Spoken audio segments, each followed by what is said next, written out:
เขาเล่นแล้วคือสิเป็นปากการู้สึกอะบัสเซียลินมีกวนตีนลินลันตีนอยู่ได้ลูกเสียกับลินหวานลูกอันโบวายน่ะ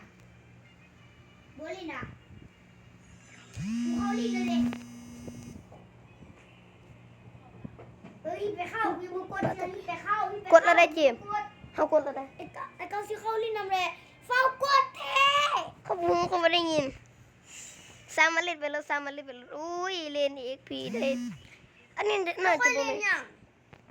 จะสิลิดอากาศจะเล่นทองบ่แม่นดอกยินนะสิเบนอันฟ้าเอ้ยอากาศแนะนำเอาอากาศเวทนี่ยังจะสิลิดอากาศอ่ะอเขาไม่ได้ยินเรียกอันฟ้าดิอันฟ้าไว้อากาศเนาะถ้าบ่มีแก้แค้นอันฟ้ากับโม่ไว้สร้างมันอันฟ้าเล่นทองก็ได้ขนาดบักเขายังเล่นอันฟ้าเล่นกลางไว้อันฟ้าหอม มึงอยากซอยยิงปมได้ดิ ซะยิงป้อมอันฟ้าไหวได้ล่ะถ้าเอาของอากาศมาน่ะเดี๋ยวรอก็ยังไหวเด้อสิบอกให้ข่อยเอาขอเป็นยินหรือว่าบ่มีเงินสิเอายินเว้ยยินก็ลินได้ เจ้าแล้วก็บอกซูปูรี ยินก็ลินได้แต่ว่าต้องเป็นสับหินเท่านั้นนี่เห็นบ่สับหินยินสับหินน่ะเห็นบ่ยินสับหินน่ะเห็นบ่นี่เขาเป็นอากาศยังเนาะฮู้ว่าเป็นเวนค่อยดีหลายเวนมีคนขอแลกเลนปลาคอยบ่แลกก็ไผสิไปยอมแลกขอยบ่แลก ต้องมันเจ้าบนเลนป่าเลย เขาก็เลนปลาอะไรแต่เขาบ่อยากเขาบ่อยากเอาฟาร์มเขาอยากเอาสับหิน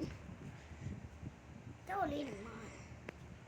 อันใด เจ้าลินอย่างไร เลนปลานี่อยากแลกเขาบ่แลก เจ้าบุเป็นเลนป่า เขาเล่นปลาแต่ว่าเขาเปลี่ยนเลนเอาไปถ้าเขาไม่อยากเอาเลนปลาเขาเลยเอาเลนลูมมันขอที่เลนมาเรื่อยๆอยู่นี่นะมันบอกมันจะเอาฝั่งโก้เซเบอร์ฟาร์มก็ได้ซินวาน่าก็ได้อัลมอนด์ก็ได้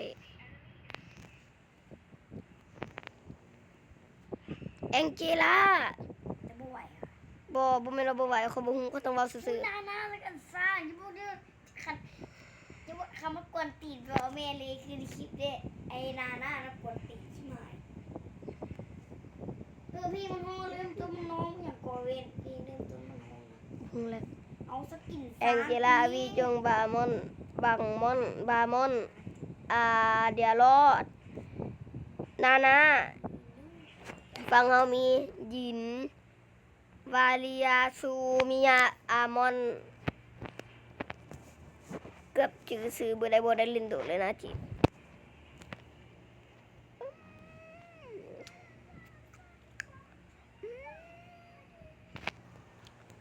รอบตานี่เข้าที่ว่าไหวอยู่เว้ยบักพม่าทงดาวไซซูโปลีเวียดนามทงดาวไซซูโปลี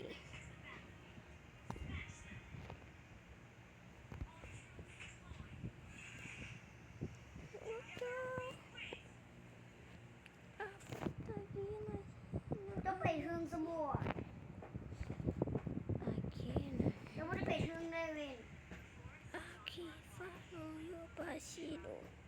ไปทึงสมบูรณ์ เขาก็เล่นถึงแถมบังคับไม่ค่อยซื้อเกือบอีก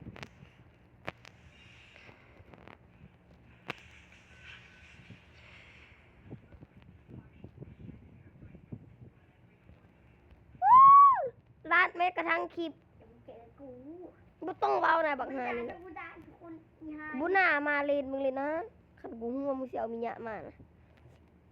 ลาดโคตรเก่งนะอยู่ในคันลาดสัตว์คันมึงลาดคลิปคันเวลกูบ่ฮอดซีมเก็บมึงโลดถ้าเวลด้านกาย2 นาทีแล้วกูยังบ่ฮอดเวล4นี่เก็บมึงโลดสิติยิงมึงโลด ว่าตามูนิงจะว่าจะบ่ไหวเว้น บ่ไหวหน้าเหมือนบ่มีเวลบ่มีอันติคันกูมีอันติจับมันเข้าห้องแล้วก็ซอยยิกมันเลยแล้วมันก็ตายจับเข้าห้องสังเวียห้องสังเวยชีวิต อุ้ยอย่าไปตีมันเล็ก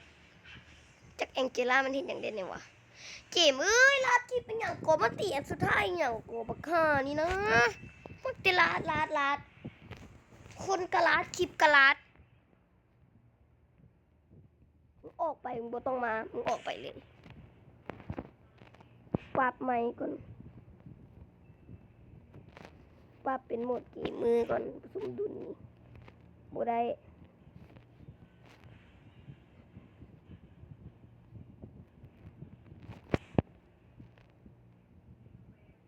เวลจนเวล4แล้วมึงบ่ต้องฟาร์มแล้วคลิปน่ะให้กูฟาร์ม กูได้แอนตี้ สมน้ำหน้าบ่กดอันตี้บ่ต้องให้กูบ่ต้องฟาร์มแล้วให้กูเหนียวฟาร์มน่ะ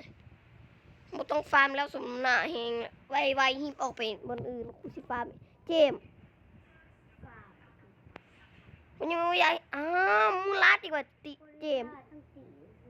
ตั้งตีแต่เมื่อกี้นี่มึงลาดได้เจ้านั่นกูบ่ลินนะมึงเลยแหละลินนะมึงยามใดมักจะลาดเอาบอกยามใดก็บ่ฟังอีก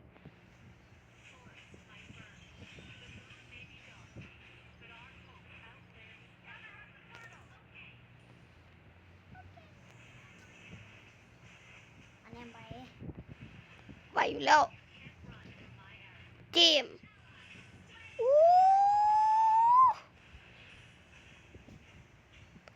นี่ก็ได้ลาดเอาจนเดียวรอดบักเดียวรอดจนได้เวล4แหละ ไอ้ไว้มากดนี่ในเฮาเอามาสิเจ๊จะก็ได้วิวซีแล้วดิเอาเขาป้อมอย่างไรเจ้าเลยตอนหมา มักลาดทิป ลาดที่ต้องเป็นลาดคนเด้ เตเวลกูมันบ่ฮอดได้แล้ว บุบไปกินพี่บุบไปกินพี่ ตั้งบอกคำเนี้ยบุบไปกินพี่ ว่าดีเหี้ย กูลาดคนนี่ ลาดบ่ได้ดอกฮ่าบักขี้กาซื้อยามใดมัดคอมเป็นสีฟ้าเลยนะเจมส์ซื้อดาบอันนี้ยามใดนะมัดคอมเป็นสีฟ้าน่ะตอนที่ข่อยว่าปั๊บ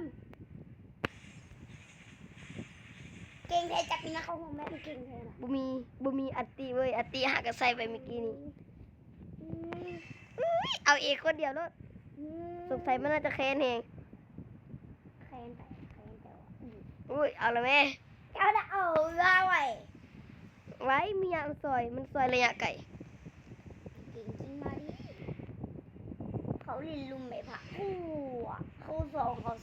3จะก็เราไหว ไหวตัว ถ้า ถ้าค่อยได้จับอันเขาสิเอาอันบักเขาสิเอาเอียงเจล่าคนแรกเลยเขาจะเอาแองเจล่าคนแรก หรือว่าจะเอาบักบามอนผีบ้าดีวะเนาะเอาบักฮานี่เข้าห้องตั้งเตะเอาบักฮานี่อีกตั้งเตะมึงอย่าลาดมึงเอ้ย เฮ้ยก้อนเป็ดกับวาใส่เขานี่ไหมอ่ะ วาบเองรถ เอาก็คือมึงมีทาง วาบเองรถเดี๋ยวเขาแค้นมึงหันเขาแค้นมึงขึ้นมานี่กูน่าจะเป็นน่าจะเป็นหน้ามึงเลยได้นี่ เห็นเลยคือมึง เขาแค้นมึงนี่นะ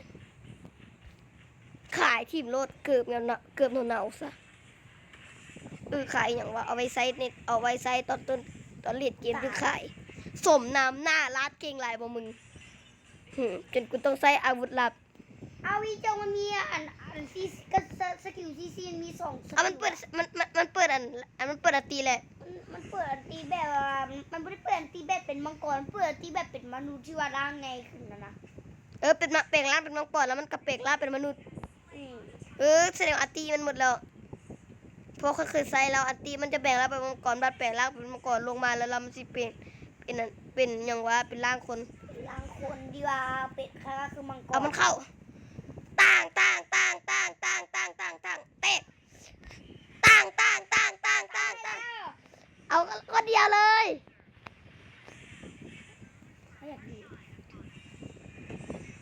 เอาละแม่ก็เดี๋ยวลาดเกมกูนะ เวลากินแต่ละไป อย่างนั้นเอาได้คนหนึ่งดีแล้วกูบอกอีกบักเดียรอดอะเขาเอาบักเดียรอดมันไม่เห็นมันตายแล้วฮะ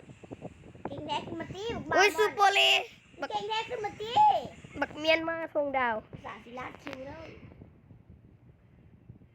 เมียนมาทุงดาว ตีแล้ว เว้ย มันคือไปเล่นเดียวกันเบิดเลยว่ะน่ะ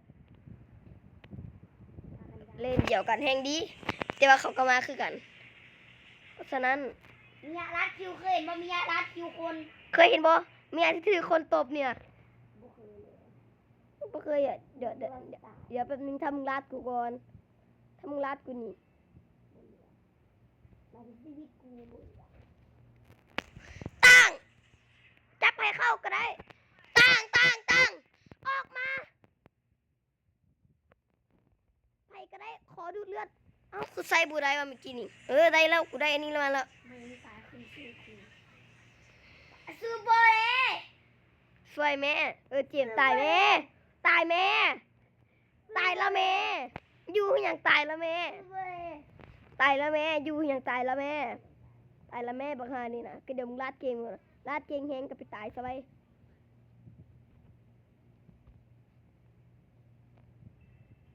กูบ่ช่วยกูถามมึงตายก่อนแล้วกูจึงช่วย เขาเรียกว่าเป็นการละแบ่งเบาภาระกันนาน เป็นได้ถึกบามอนอัพฮิเซอร์ไฮใหญ่ มาได้เป็นตูดแท่งไม่ค่อยดิ ๆบ้านมึงสิแทงกับโบเมน ไปก็ได้ว่าเป็นตูดแท่งไม่ค่อยแล้วก็ แทงกับโบเมน เลยสกิลมึงซอยจิตมันบวยไปกินขี้ กูไหวอยู่แล้วถ้าอาวีโจมัน กินขี้ ติงวะ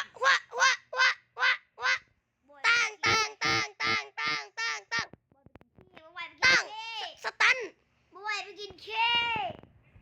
ชิงตั้งเด็กนั่นกูได้คิว เอาละบักบามอนดิเอาหายไปอย่างปริศนา มันยัด มันหายไปตาย วางเส้นเดียวรอดก่อนไป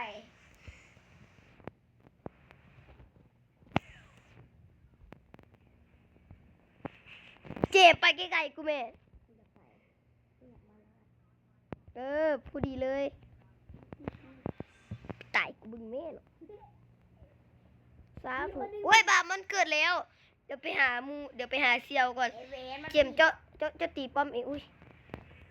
เขาไม่ไปหรอกอยู่คนเดียวแหละ จะไว้ฉันได้ไหม อุ้ยเซียวข่อยมาหาแล้วเซียว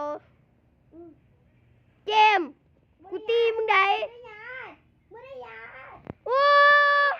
ตีมันตายเลยอาวีจอกตีอีเวียตายเลยอาวีจอกนี่ก็ได้เส้นจะตีให้มันตายอีหานี่แหง จงมักมี แหงลาดเก่งอีหานี่แหงลาดกูเก่งขนาด ช่วย ลาดกูมาเก่งๆยังบ่ฆ่ามัน แล้วเขาไปช่วยเล่น มันเป็นยังตั้ง เขามาช่วยแล้วเขามาช่วยแล้ว ตายขลาดบ่ได้ไปกินขี้ ล้างมันตัวแมงนิดเด็กที่หาย แดงหน้ามึงนะกูยังบ่แดง โอ้ยเด็ก แดงต้นมึงขี้กากบ่ผิดบ่ไหมวะกูก็เว้าถูกเลยเด้ขี้กากสิตายเก่งได้ตลาด จับมันเข้าห้องตีมีนะเอามาซื้อมา มีหยังกูตายตั้งแต่โดนแล้วปักหามเอ้ยบามอนตะกากยังยานกูจ้างเข้าห้องบัดเดียวก็เดือดร้อนแล้วเมื่อกี้นี่มันยังยานกูเลยบักเดียรอดนี่ยินกับเดียรอดนี่ยินมันต้องบ่ไหวซื้อๆกูบ่แม่นไอ้น้อยกูบ่ไหวดอก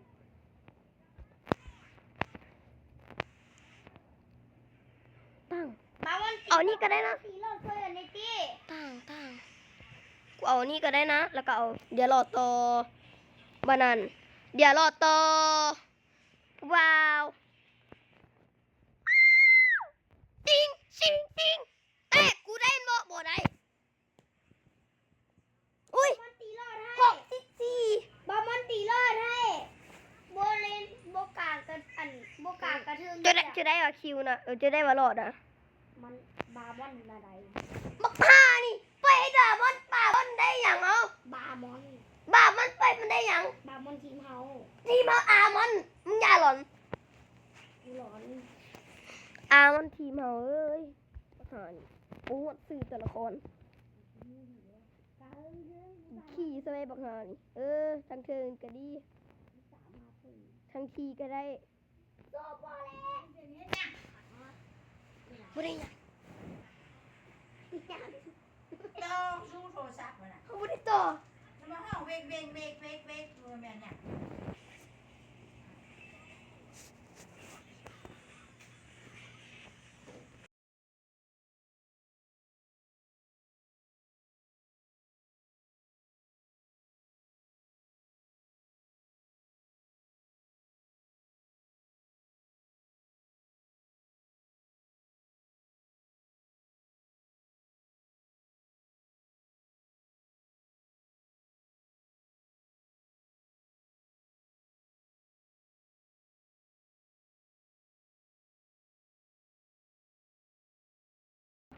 ให้ใหญ่ใหญ่ที่สุด